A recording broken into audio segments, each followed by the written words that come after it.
Bom dia, meus irmãos, graça e paz, tudo bem com vocês? Amados, nós vamos dar continuidade à exposição no livro de Marcos, que teve o seu início com o pastor pregando no domingo passado. Amados, o livro de Marcos, não vai ser possível nós expormos ele versículo por versículo, como nós fizemos nas outras séries de ministrações. João, as cartas pastorais de Timóteo e Tito. Nessa série de ministrações vai ter alguns textos que nós teremos que expor todo o bloco. Amém? Então, em algum momento você vai se ver a gente expondo alguns textos e não versículo por versículo. Amém? Beleza, então. Dito isso, eu quero convidar os irmãos a abrir a sua Bíblia, no Evangelho de Marcos, para que possamos dar sequência. Deixa eu só encontrar o Marcos aqui na minha Bíblia, porque ele fugiu aqui.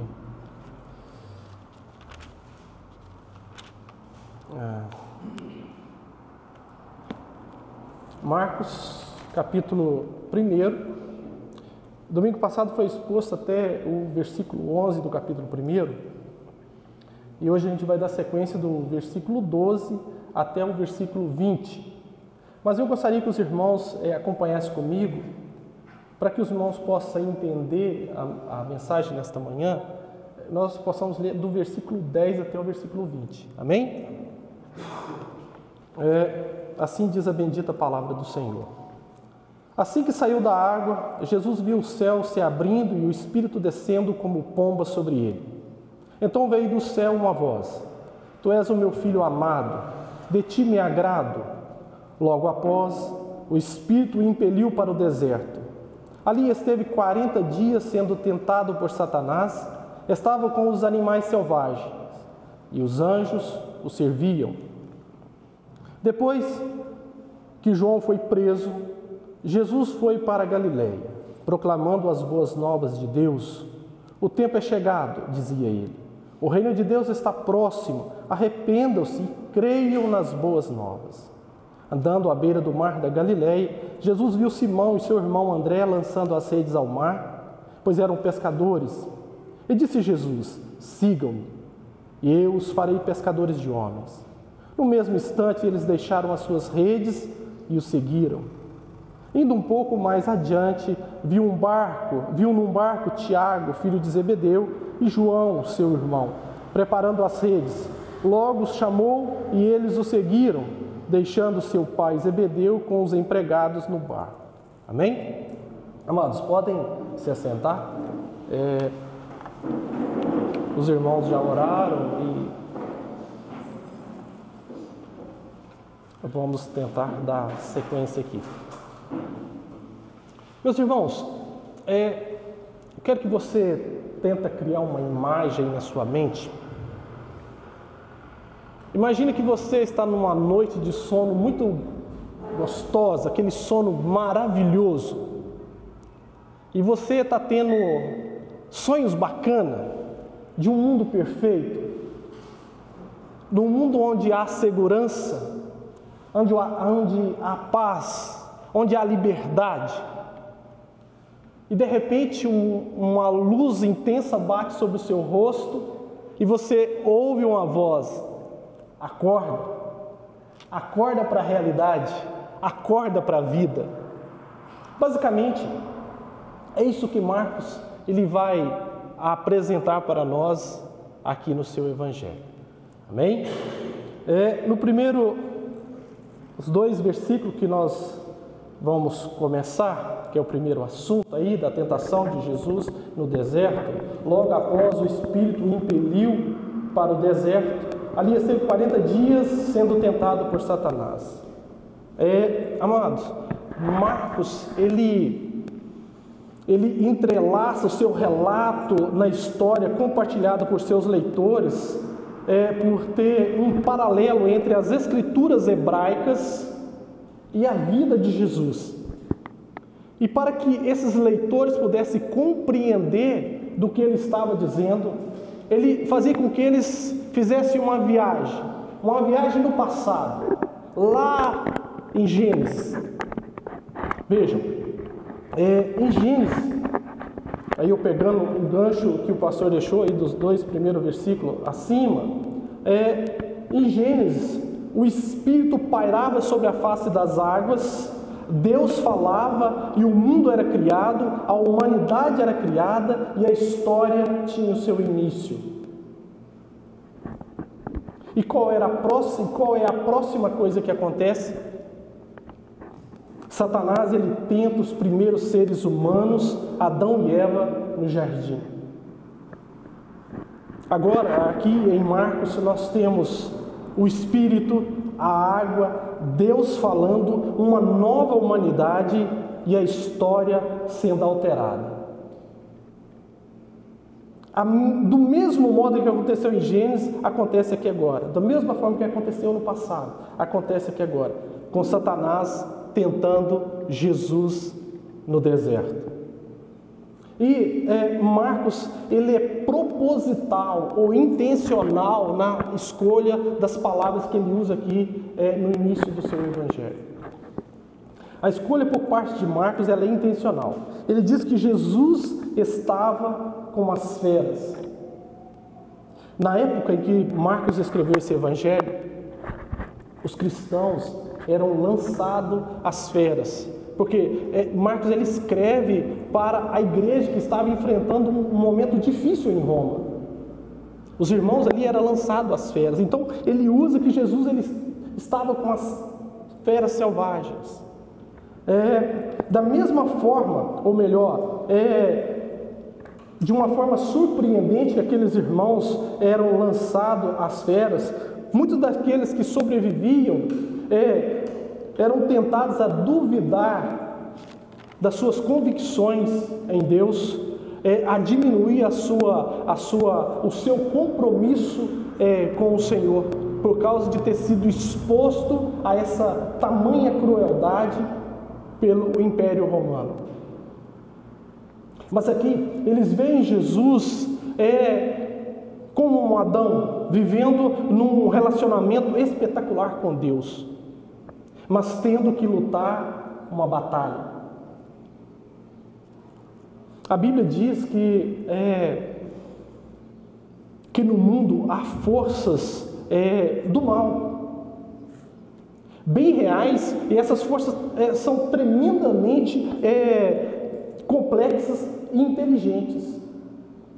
Hoje nós vemos as pessoas referir ao diabo como se ele não existisse, como se ele fosse só algo para nós esconder a maldade do nosso coração, ou fazemos isso por causa dele, mas muitas pessoas não acreditam que existe o diabo, e a intenção dele é fazer com que as pessoas não acreditem que ele exista.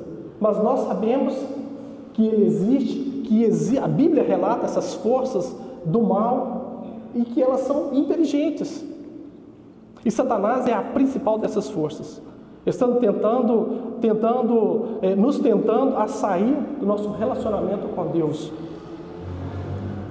Isso é o que vimos acontecer com Adão. Eu quero que nós fiquemos bem no livro de Marcos e lá em Gênesis. Você vai ouvir muito eu falar disso. Isso é o que nós vemos acontecer com Adão no Jardim do Éden e com Jesus no deserto. No Jardim do Éden foi dito a Adão: obedeça o que digo sobre a árvore. Não comerás da árvore do conhecimento do bem e do mal, porque no dia em que dela comeres, certamente morrerás. Amados, Deus, Ele nos criou para nós estarmos num relacionamento com Ele, ou nos girarmos em torno dEle, para centralizarmos a nossa vida nele. Sabe, como uma dança, como você conduz o seu par numa dança, assim o Senhor nos criou para centralizar nele a nossa vida e viver nesse intenso relacionamento perfeito com Ele. Mas quando Deus diz, não comas ou morrerás, qual é a primeira reação? Por quê? Hoje o que se prega no nosso meio, aí fora, ou por parte das pessoas que não compreendem as Escrituras, é que pelo fato de Jesus, ou pelo fato de Deus ser amor, e Jesus ter morrido na cruz do Calvário, pelos nossos pecados, que Ele vai salvar todos nós, que eu posso fazer o que eu quiser, que eu posso viver da maneira que eu bem entender, porque o Senhor já pagou o preço, que o Senhor já morreu por mim, pelos meus pecados, pelos seus pecados, e nós podemos viver da maneira que bem nos agrada. É sempre o porquê. Por que eu não posso viver dessa maneira? Ou por que eu não posso fazer essas coisas? Por que eu não posso agir dessa forma? Sempre é isso que passa pelo nosso coração ou nossa mente, esse porquê. Mas isso é algo que Deus não responde a Adão. Obedeça-me a respeito da árvore e viverá. Mas Adão não faz isso. Adão e Eva não passam nesse teste. E toda a raça humana tem fracassado nesse mesmo teste desde então. Satanás, ele nunca para de nos testar. Nunca, jamais. Ele diz, essa história de amor abnegado, que gira em torno dos outros, isso não funciona. Isso nunca vai dar certo. E ele sabe que quando nós fazemos as coisas para as pessoas, e essas pessoas reagem de uma forma ingrata, aí vem aquela vozinha, eu não te disse que não adianta? Não adianta. Sabe quando você se doa para uma pessoa que está afundada nas drogas, na bebida ou na imoralidade, você tenta discipular essa pessoa e você vê ela, num momento ou outro, caindo de novo naquilo, aí vem aquela vozinha. Não adianta você investir tempo nessa pessoa. Isso aí não vai dar certo, isso não funciona. Ele sempre está ali em derredor, lançando esse tipo de fala. Essa história de amor abnegado nunca vai funcionar. Esta é a fala de Satanás para nós. Na realidade, a mesma coisa aconteceu com Jesus no deserto.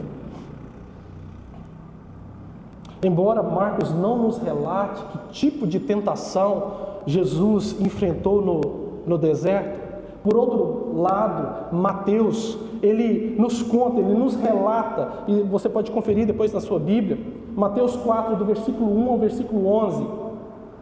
Mas basicamente ele diz o seguinte, que Satanás tenta Jesus a sair da órbita que gira em torno do Pai, do Espírito e de nós.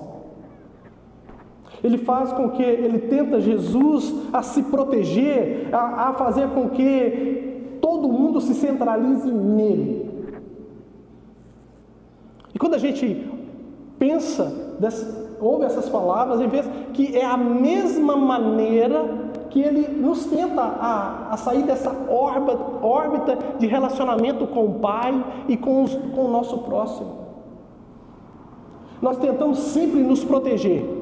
Nós ficamos sempre com o pé atrás com a pessoa nos nossos relacionamentos. É aquele famoso ditado, é o olho no gato e o olho no peixe. Você sempre acha que esse irmão, ele vai aproveitar de você de alguma maneira. Isso foi o que aconteceu com Jesus. Tentar se proteger. Satanás tentou ele nesta área. Fez com que ele centralizasse todo mundo nele. E nós agimos em muitas vezes, de várias maneiras, fazendo desta mesma forma, centralizamos as coisas em nós queremos ser vistos pelas pessoas, nós queremos ser adorados pelas pessoas por aquilo que fazemos, e às vezes somos tentados e caímos nessa tentação, centralizamos tudo em nós e ficamos sobrecarregados porque nós não confiamos nas pessoas, nós nos protegemos demais, achando que as pessoas não são capazes de fazer igual a nós, que elas não chegarão ao ponto de fazer com a perfeição que nós achamos que nós fazemos.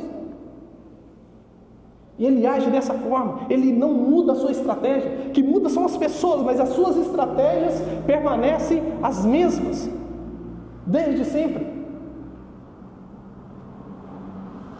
Nós olhamos para Adão e Eva e dizemos que tolos, porque deram ouvidos a Satanás. Quando nós lemos Gênesis, nós dizemos, foram os tolos. O Zaqueu, ele gosta muito de usar a palavra idiota, né? sabe? Mas veja, nós sabemos que ainda temos a mentira de Satanás em nosso coração, pois temos medo de confiar em Deus. Uma coisa é você dizer que tem fé, outra coisa é você estar diante de uma situação onde você terá que usar dessa fé ou colocar essa fé em prática, e você verá que você não confia tanto no Senhor como você deveria. Uma coisa que Satanás faz, por termos essa mentira de Satanás em nosso coração, é de não confiar em Deus, é de não confiar em ninguém, na verdade. Nós não confiamos nas pessoas como deveríamos confiar, sabe? De um relacionamento perfeito, de acreditar verdadeiramente nas pessoas, mas sempre tem esse requisito. Será que não vai acontecer algo? Sempre temos isso. Mas, amados, meus irmãos, nosso bondoso Deus, Ele não nos deixa indefesos. Ele disse a Jesus: obedeça-me a respeito da árvore. Só que dessa vez não é a árvore, é uma cruz. E você morrerá. Ele disse a Adão para obedecer em relação à árvore do conhecimento do bem e do mal, e ele viveria. E a Jesus ele diz: me obedeça em relação à cruz e você morrerá. E Jesus obedeceu. Ele entrou à sua frente, à minha frente, no coração da verdadeira batalha, a fim de trazer você e a mim para dentro da realidade suprema do relacionamento com Deus.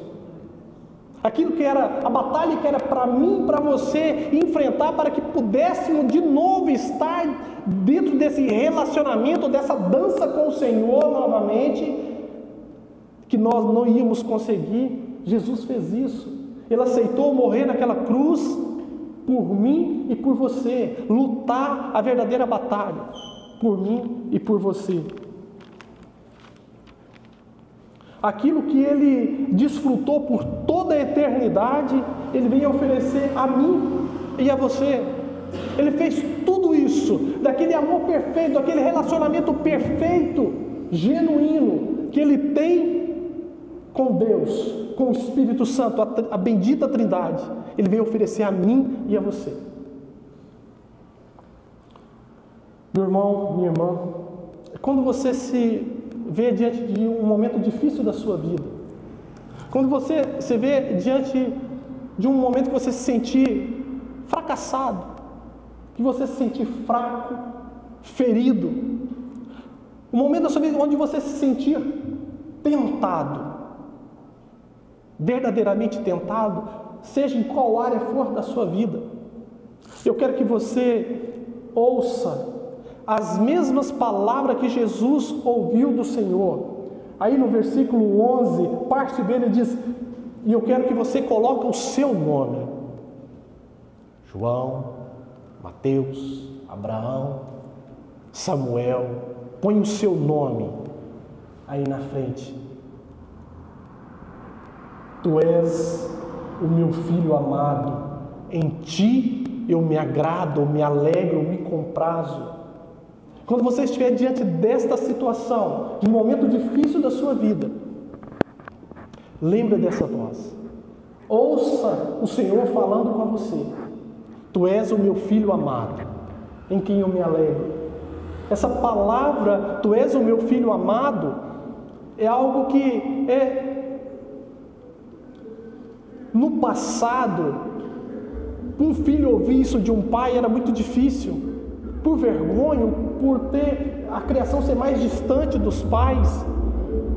Às vezes alguns tinham até vontade de falar o quanto amava o seu filho, mas por vergonha, por timidez, por achar que isso não é coisa de um líder, um pai fazer.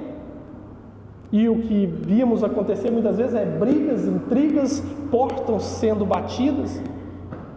E hoje nós vemos o modelo de sociedade hoje, nós vemos filhos onde não tem o amor dos pais, do pai, não tem a presença do pai em sua vida, ou foi abandonado pelo pai.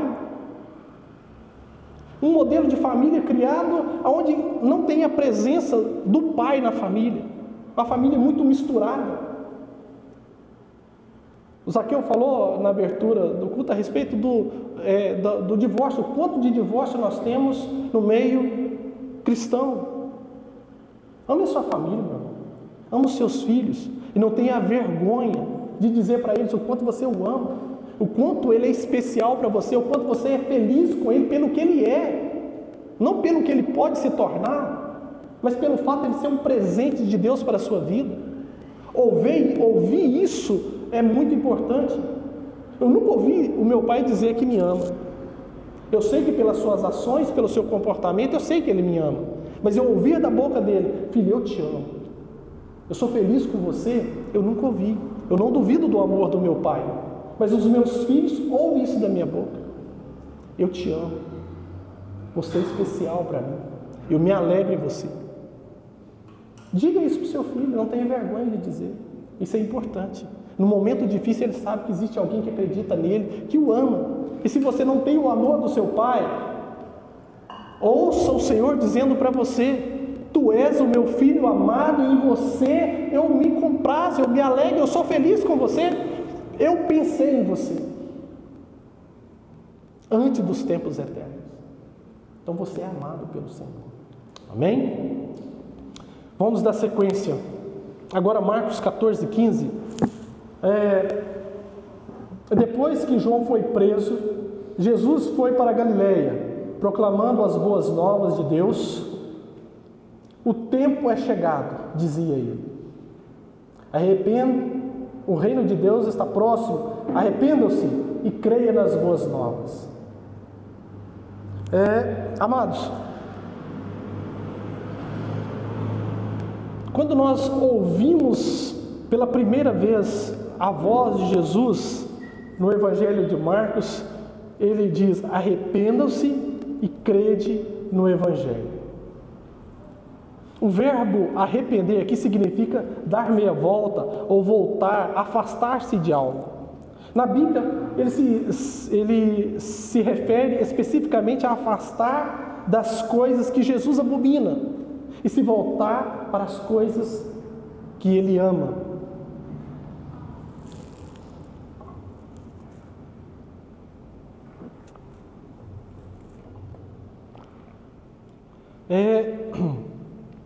Como eu disse, que Marco ele age ou ele escreve de uma forma proposital, intencional. Ele usa a palavra aí, evangelho. Por quê? Porque na época de Marcos e de Jesus havia uma inscrição que dizia assim, a mesma coisa na época dele. Nessa inscrição estava escrito: o começo do evangelho de César Augusto. Esse evangelho era notícia sobre algo ou um fato que mudou drasticamente as coisas. Então existia essa inscrição no tempo de Jesus e de Marcos que dizia: Evangelho de César Augusto, que contava do início do nascimento de César Augusto até a sua coroação ao trono, ao império. Por isso Marcos ele é muito intencional. E veja aí no primeiro versículo, ele diz assim, de Marcos, no capítulo 1: princípio do Evangelho de Jesus Cristo, Filho de Deus. O verdadeiro Rei. Aquele que governa não somente os céus, mas também a terra. Aquele que vinha e poderia impor tudo a todos. Aquele Messias de Deus que os israelitas esperavam, que viria e os libertaria do Império Romano, daqueles que imperavam sobre eles. Jesus vem e serve a eles. Eles esperavam um Messias que vinha e executaria juízo sobre os gentios, e Jesus vem e os convida a fazer parte do seu povo. Totalmente diferente do que eles imaginavam. Por isso a introdução: acorda para a realidade. Eles esperavam uma coisa, mas quando essa realidade aconteceu, eles não imaginavam de que maneira essa realidade seria manifesta. E Jesus vem e mostra como é a vida desse rei, desse verdadeiro rei, que governa céus e terra. Assim, a palavra evangelho era usada para designar a notícia de algum fato que tinha mudado as coisas de uma maneira significativa. Jesus disse: o reino de Deus está próximo. Arrependa-se e crede no evangelho. Qual é o evangelho do reino de Deus? Qual é o evangelho do reino de Deus? Voltamos lá para o celeiro de sementes. Gênesis é um celeiro de sementes. Você vai encontrar tudo ali. Ali tudo começou. No livro de Gênesis, no capítulo 1 e o capítulo 2, nós vemos que nós fomos criados para viver num mundo em que todos os relacionamentos são inteiros, são perfeitos em termos psicológicos e sociais. E por quê? Porque Deus era o rei. Ali Deus era o rei. Os nossos relacionamentos eram inteiros, sem desconfianças. Eram perfeitos, psicologicamente falando e socialmente falando. Deus era o rei. Mas a história não para por aí. Aí nós vemos no capítulo 3 de Gênesis, conta a próxima parte dessa história. Que cada um de nós escolheu ser o seu próprio rei. Cada um de nós escolheu ser seu próprio rei. Optamos por seguir o caminho da centralidade em nós mesmos, e isso destrói os relacionamentos. Quando você opta por centralizar tudo em você, você pode ter certeza que os seus relacionamentos serão destruídos. Não serão gostosos o seu relacionamento com o seu próximo, porque você centraliza tudo em você. Você não quer servir. Você não quer servir o seu próximo. Você quer ser adorado. Você quer ser servido. A essência das outras religiões é o conselho. Já o cristianismo, a essência é as boas novas. As outras religiões dizem: isso é o que você precisa ou o que você deve fazer para estar ligado a Deus para sempre. É assim que você deve fazer para ganhar acesso a Deus. Mas o Evangelho diz: isso é o que foi feito na história. Foi assim que Jesus viveu e morreu, para que nós pudéssemos ter acesso de novo ao Senhor, ou a Deus. Desculpe, irmãos, eu estou um pouco gripado.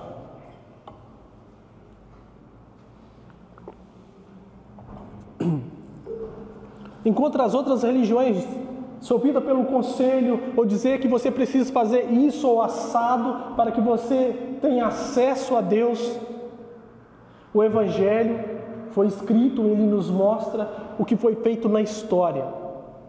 O que Jesus fez. Jesus viveu e morreu da maneira que foi, para que eu e você, para que todos nós pudéssemos estar diante do Senhor para sempre, desfrutar desse relacionamento com o Senhor. Hoje, ainda manchado, habitando nesse mundo ainda manchado pela culpa, pelo pecado, mas num dia, como o pastor disse aqui na oração na hora da ceia, que por fim, o fim chegará, onde nós vamos poder desfrutar de uma forma verdadeira, da maneira que o Senhor projetou, que Ele pensou, que pudéssemos estar diante dEle numa dança perfeita, harmoniosa. Jesus morreu, viveu e morreu para que isso acontecesse, para que nós pudéssemos estar diante dEle nesse relacionamento perfeito. Amém? E esse bondoso Deus, Ele começa o seu ministério convidando pessoas para fazer parte. Ele começa a estabelecer o seu reino, erigir o seu reino aqui na terra. E interessante, olha aí no versículo 14, versículo 16 ao 20, ele começa a chamar pessoas que, segundo a nossa imaginação, seriam as pessoas menos indicadas. Ele começa com 4 pescadores. Homens que não tinham conhecimento, não eram iletrados. E o interessante, amados, vejam, vamos ler. Eu acho que nós temos tempo ainda para chegar ao fim. Depois que João foi preso, Jesus foi para a Galileia, proclamando as boas novas de Deus. O tempo é chegado, dizia ele, o reino de Deus está próximo, arrepende-se e creia nas boas novas. Andando à beira do mar da Galileia, Jesus viu Simão e seu irmão André lançando as redes ao mar, pois eram pescadores. E disse Jesus: sigam-me, eu os farei pescadores de homens. No mesmo instante eles deixam as suas redes e o seguiam. Indo um pouco mais adiante, viu num barco Tiago, filho de Zebedeu, e João, seu irmão, preparando as suas redes. Logo os chamou e eles seguiram, deixando seu pai Zebedeu com os seus empregados no barco.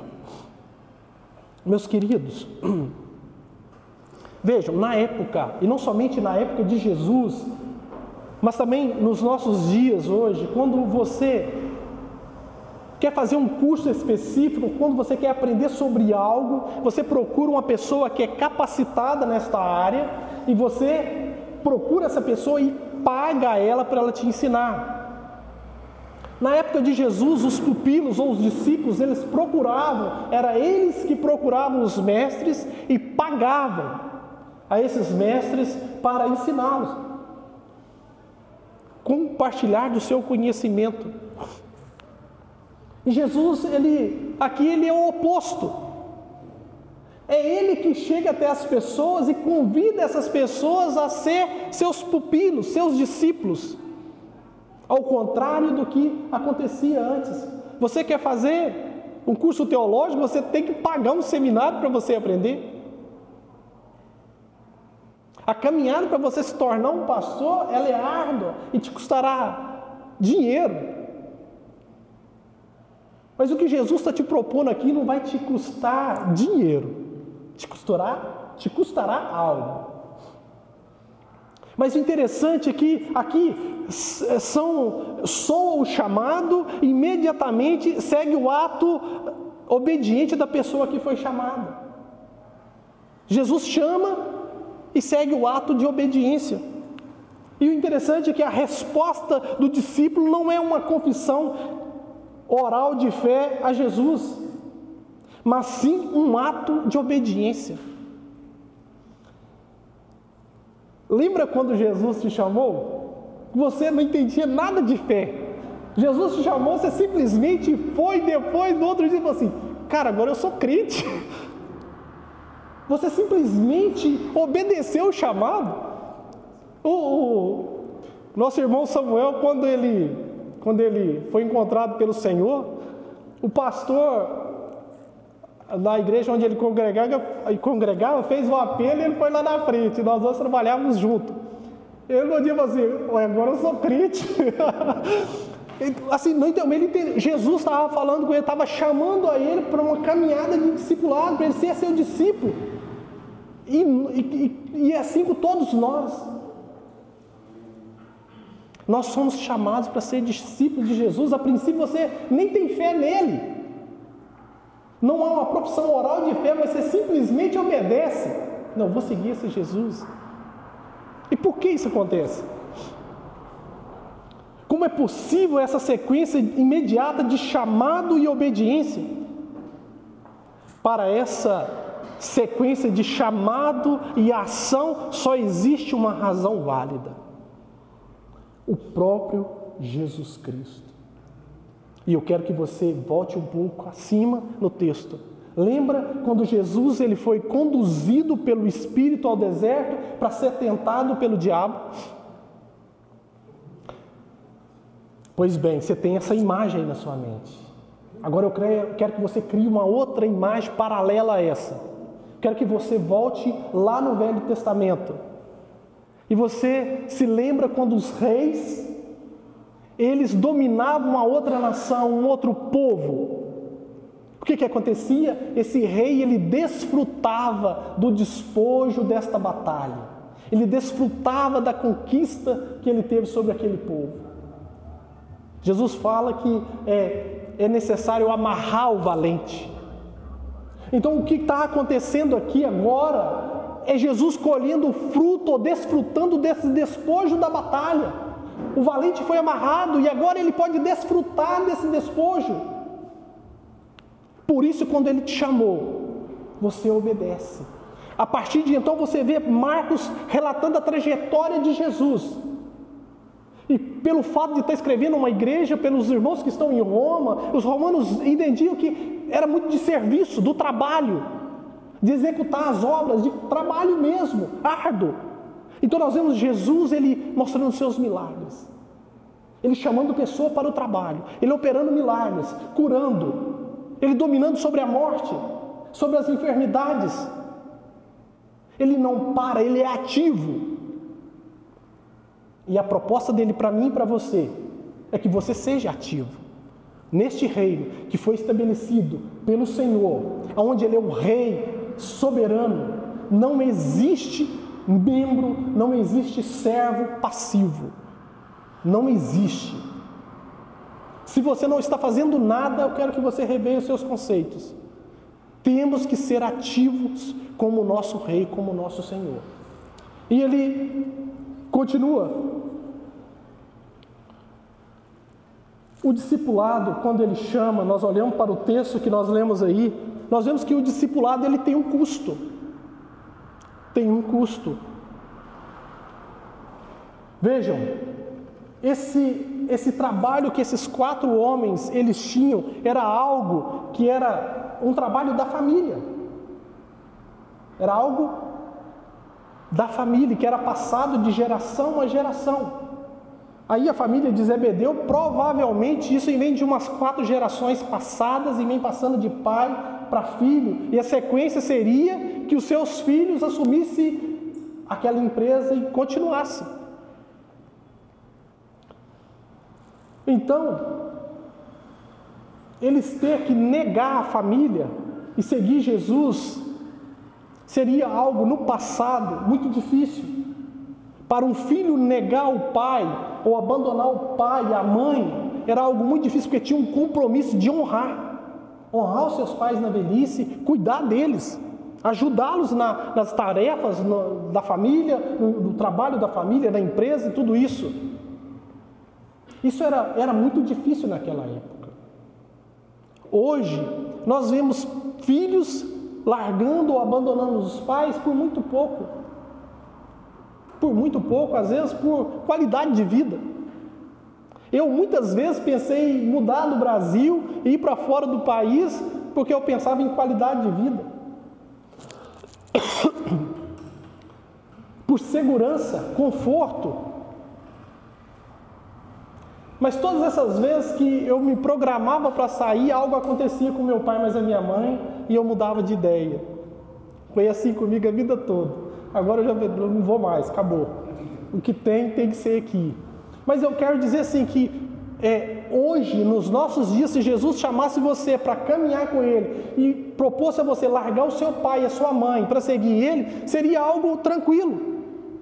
Porque nós vemos uma sociedade onde não há compromisso, que o filho tem que honrar o pai. Nós não vemos isso. Filhos estão deixando esse compromisso muito fácil por coisas tão pequenas. Mas o que nós vemos hoje, às vezes é o amor à carreira profissional. Você construiu uma carreira profissional, gastou muito para chegar onde você chegou e ter essa carreira promissora.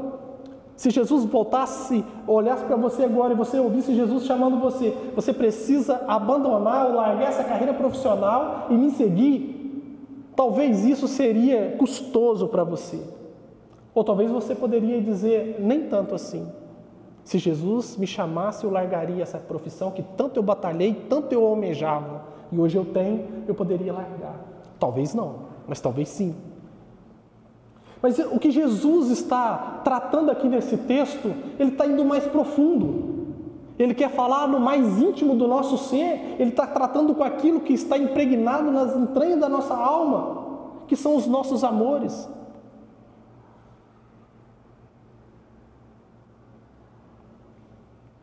Seguir Jesus, ouvir o seu chamado e dizer que você precisa abandonar a sua imoralidade sexual, que você precisa abandonar a pornografia, que você precisa abandonar esse desejo compulsivo por sexo.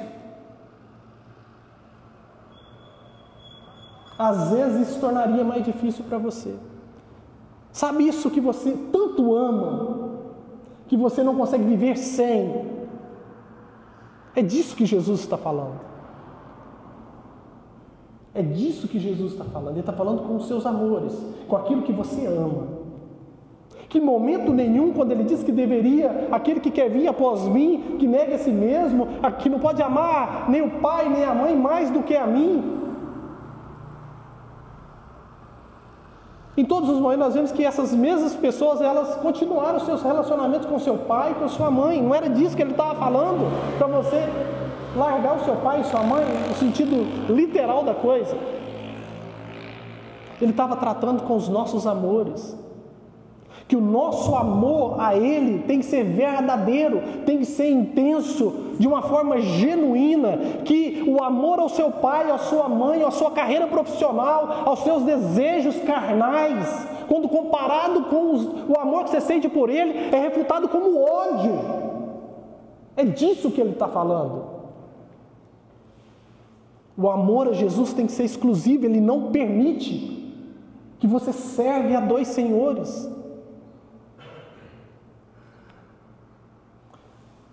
Seguir Jesus tem um custo. Tem um custo. Bonhoeffer, quando ele fala de discipulado, ele fala que ser discípulo é seguir Jesus.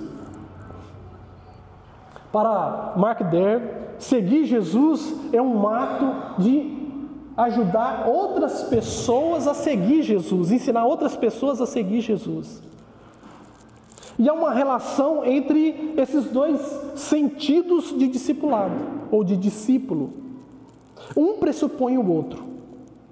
O ato de ajudar alguém a seguir Jesus pressupõe o ato de seguir Jesus, ok? Por quê?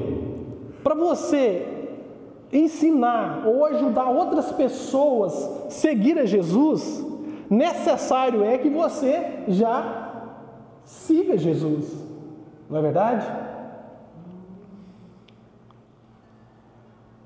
Nós temos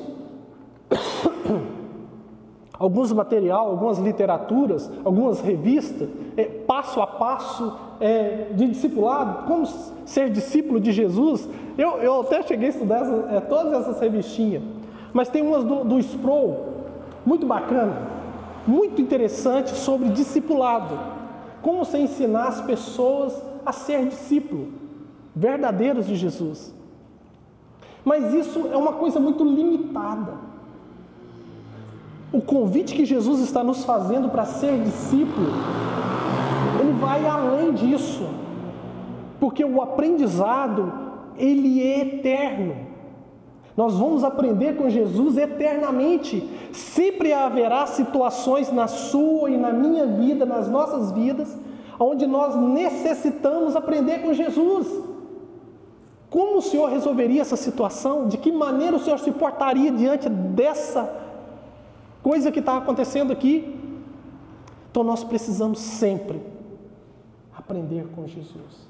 O discípulo ou o discipulado, ele é constante em nossa vida. Sempre nós estaremos aprendendo com Jesus algo. Nós nunca vamos saber tudo o que é necessário. E o que Jesus está chamando aqui aos discípulos, a mim e a você e a todos aqueles outros que virão, não é porque você compreenda tudo, mas é para que você confie e obedeça. Ok? E aqui nós caminhando para o fim. Amados, quando Jesus ele exigiu pobreza voluntária ao jovem rico, este percebeu que estava diante da alternativa obediência ou desobediência. Quando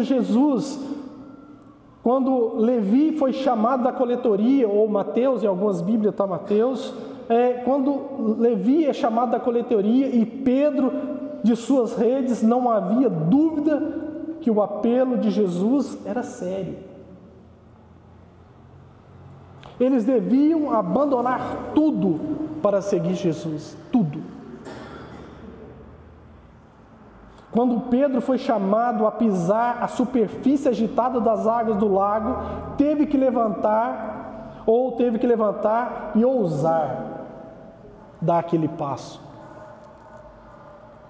Em tudo isso exigia-se uma única coisa: confiar na palavra de Jesus Cristo e considerá-la o terreno mais sólido que todas as certezas do mundo.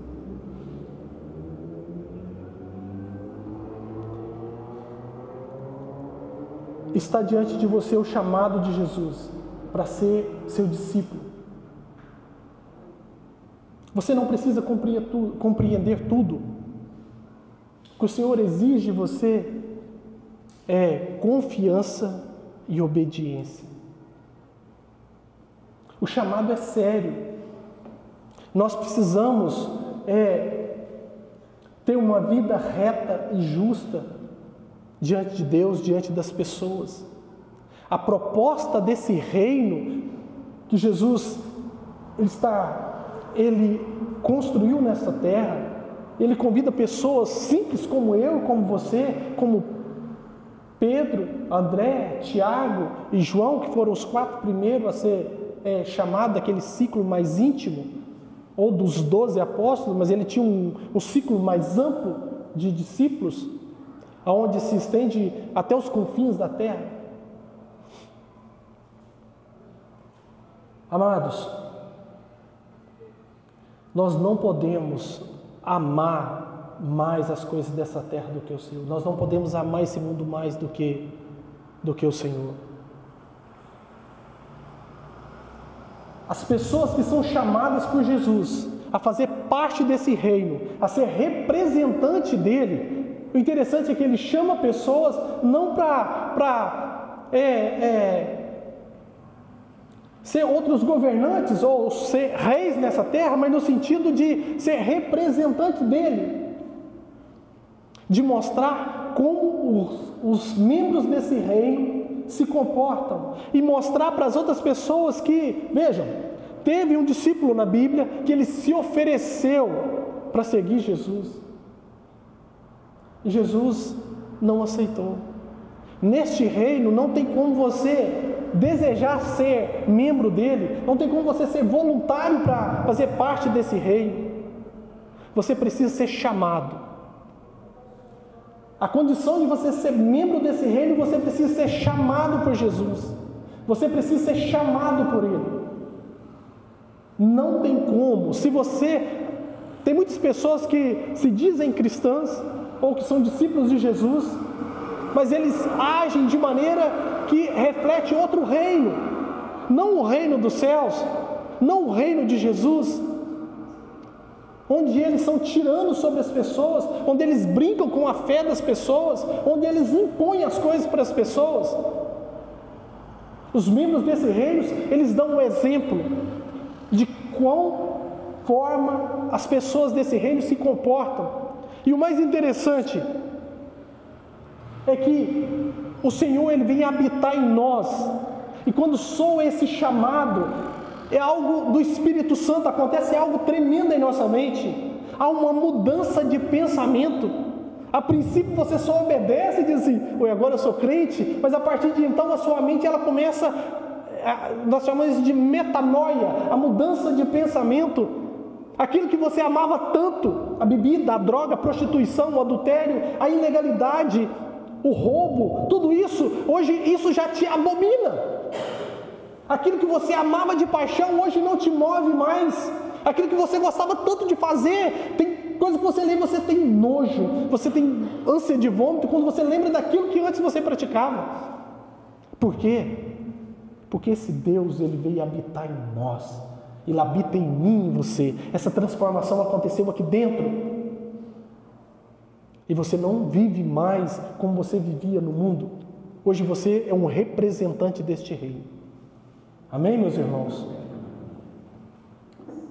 Essa é a mensagem para você nesta manhã. Não resista ao Espírito Santo. Vale a pena. O fim está próximo. Amém? Glória a Deus. Vamos orar, fique de pé.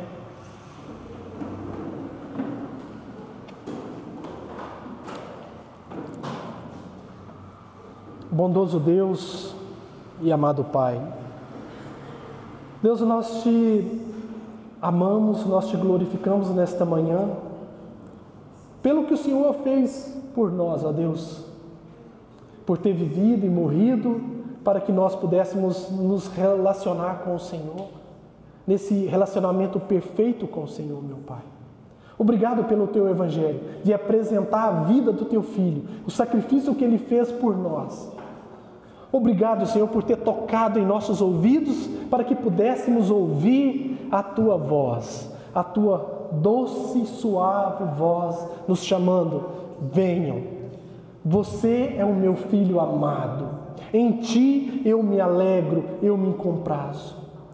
Hoje nós temos a certeza e a convicção que somos Teus filhos, Senhor. O Teu Espírito em nós nos dá essa convicção que somos Teus filhos. E queremos sim, meu Deus, poder ser um exemplo para aquelas outras pessoas que ainda não Te conhecem.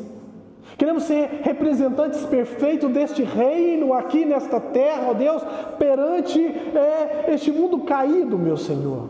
Perante esse reino parasita, que ainda não Te conhece, Senhor, que ainda não Te adora, mas queremos ser, Deus, sacrifícios vivos, ó Deus, diante dos povos, oferecendo, Senhor, sempre o nosso culto racional ao Senhor. Pai, nos use, ó Deus, nesta boa obra, nos usa nesta seara, meu Senhor, e nós clamamos a Ti, ó Deus, que o Senhor possa enviar mais filhos do Senhor, que mais pessoas possam ser tocadas pelo Teu Santo Espírito, ó Deus, para que possam ouvir o anúncio das boas novas. As boas novas que muda a vida, que transforma o ser humano, que dá vida verdadeira, Senhor, a vida eterna. Nos usa, meu Senhor, eis-nos aqui, Senhor. Nos ajude a abandonar os nossos amores ou lidar com eles, ó Deus, para que nós não venhamos amar mais os desejos da nossa carne do que o Senhor. Nos ensina a sacrificar tudo por amor a Ti, meu Senhor. É isso que nós desejamos, Pai. Mas nós precisamos de Ti, bondoso Espírito Santo, para nos ajudar.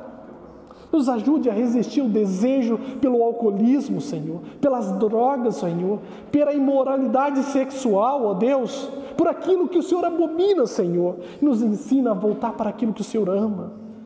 Pai, em nome de Jesus, nós Te agradecemos. Meu Pai, muito obrigado por tudo que o Senhor fez nesta manhã, meu Deus, pela Tua presença no nosso meio.